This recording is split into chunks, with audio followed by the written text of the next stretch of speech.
I want to go back to the Jeffrey Epstein case now with thousands, as we mentioned earlier, thousands of pages released, most of it already public. The real impact now comes down to how much of these files can or can't be used in ongoing investigations and future prosecutions. Let's dig a little bit deeper into this from a legal aspect now and bring on friend of the show, noted defense attorney Darryl Cohen, friend of the show right there. Welcome back.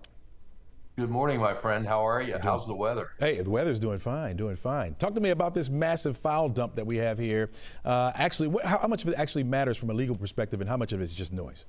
I think from a legal perspective, unless a person or persons are implicated, then it doesn't matter. Jeffrey Epstein is a bad penny who will not go away. His whole aura was just sick, and it doesn't change. But from a legal perspective, unless there is a case against one or more people where the statute of limitations has not run, depending on what they might be charged with, then it's really much ado about nothing anymore. It was horrible. What happened to these poor victims could not have been any worse in my view. But having said that, he's dead. And even from the grave, he continues to haunt the country. People want to know. There used to be a saying was inquiring minds want to know. Well, everybody wants to know, but just once it's over, it's done. And the speculation will continue. It doesn't matter what type of information that is provided. There'll always be those that say there's more. There'll always be more because they believe that there should be more. Yeah, we saw that these files that include flight logs, detention footage, some court records in there. What jumps out to you as the kind of evidence that could actually move the needle on this? It could move the needle if Joe or Sally or Beth, whoever they may be, are implicated directly as being part of the island, part of what took place on his private island.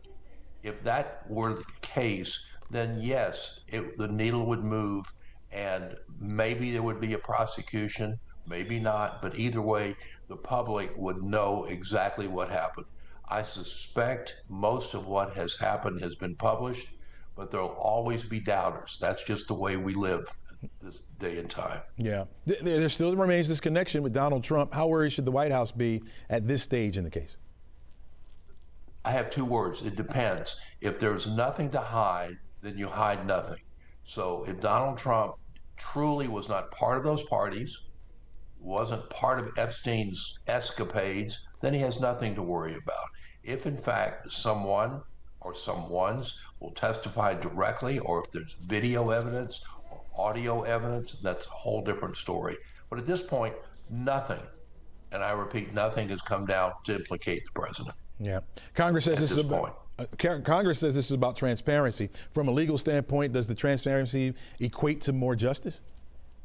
No, I don't think it equates to more or less justice, but it equates to knowledge, and knowledge is what it's all about, or lack of knowledge. I think a lot of the public says there's a lack of knowledge, but it doesn't matter how much information is dumped on the public. There's always going to be a person or persons who believe that there's more, or that it's hidden, or it's nefarious. So we keep digging, digging, digging. What's the next step in the legal process and what should we be watching for?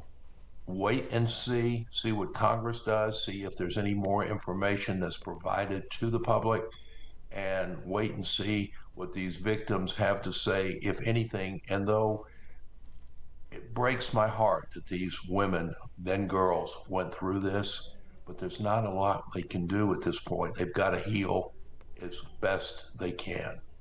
All right, friend of the show, Darryl Cohen, thanks so much for joining us. Thanks so much for your insight, my friend. Thank you, my friend. Have a great day. All right, take care.